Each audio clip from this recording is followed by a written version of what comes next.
दोस्तों आज की वीडियो में हम जानेंगे कि हमारा जो पावर जनरेशन होता है, जहाँ से हम पावर जनरेशन करते हैं, वो 11 केवी पर ही क्यों करते हैं, उससे कम या उससे ज़्यादा क्यों नहीं। दोस्तों वीडियो में आगे बढ़ने से पहले मैं एक चीज़ बता देता हूँ कि ऐसा कोई फिक्स नहीं है कि पावर जनरेशन 11 केवी पर ही हो।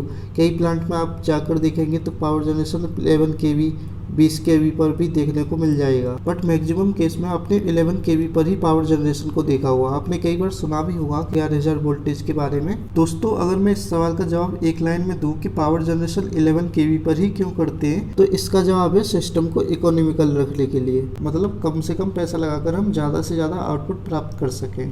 अब इस 11 केवी पावर स्टेशन से हम किसी दूसरे सब स्टेशन में पावर को ट्रांसमिट करेंगे। इसके लिए हमको बड़ी बड़ी ट्रांसमिशन लाइन की जरूरत पड़ती है, बट दोस्तों ये जो पावर ट्रांसमिशन होता है 11 केवी पर नहीं होता है, ये होता है 400 केवी, 66 केवी, और इसके लिए हमें यहाँ पर एक स्टेप अप ट्रांसफार्मर लगाने की जरूरत पड़ती है जो कि बहुत बड़ा होता है। दोस्तों अब आपके माइंड में एक क्वेश्चन आ रहा होगा कि अगर हमें 400 केवी पर ट्रांसमिशन करना ही था तो हम 400 केवी पर ही जनरेशन कर सकते थे, जबकि यहाँ पे हमें अलग से एक ट्रांसफार्मर लगाने की भी जरूरत पड़ रही है जो कि बहुत कीमत का होता है। तो सिस्टम इकोनॉमिकल कैसे हुआ? दोस्तों इस सवाल का जवाब बहुत ही सिंपल सा है। आपको एक बात तो पता ही होगी कि कोई भी चीज़ अगर हाई वोल्टेज पर ऑपरेट होती है तो उसका साइज बढ़ने लगता है। दोस्तों अब जो ये 11 केवी का अल्टरनेटर होता है ये काफी बड़ा होता है। अगर हम 400 केवी पर जनरेशन करेंगे तो ये बहुत बड़ा हो जाएगा। चलो हम इसे किसी बड़ी जगह पर रख लेंगे, तो ये तो कोई स्पेसिफिक रीजन नहीं हुआ कि हम 400 केवी पर जनरेशन नहीं कर सकते। दोस्तों इस सवाल का जवाब बस सिंपल सा है कि कोई भी चीज़ अगर हाई वोल्टेज पर काम करती है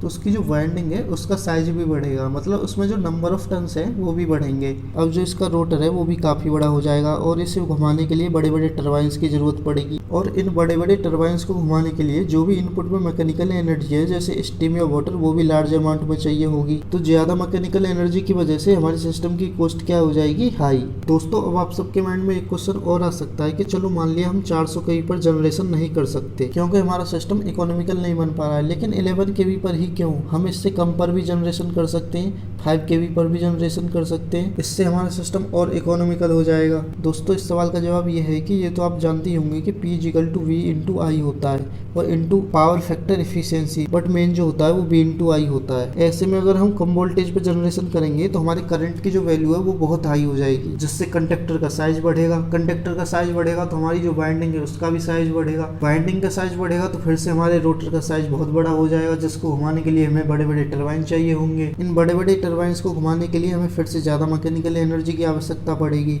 तो इन सब फैक्टर्स को देखते हुए हमें एक ऐसे सिस्टम की आवश्यकता थी जिसका साइज भी मेंटेन रहे और कॉस्ट इफेक्टिव भी हो। इसलिए हमने 11 केवी को स्टैंडर्ड चूज किया, जिससे हम कम पैसे लगाकर हम ज़्यादा से ज़्यादा बिजली उत्पादन कर सकें। आई होप आपको ये अच्छे से क्लियर हुआ होगा। और आपके लिए एक क्वेश्चन है कि आप सब लोग कमेंट बॉक्स में कमेंट करके बताएंगे कि इंडिया में मैक्सिमम ट्रांसमिशन कितने केवी पर होता है। वीडियो अच्छा लगा हो तो हमारी वीडियो को लाइक कर देना। ऐसी इंटरेस्टिंग वीडियो देखने के लिए हमारे चैनल को सब्सक्राइब करें। Thank you.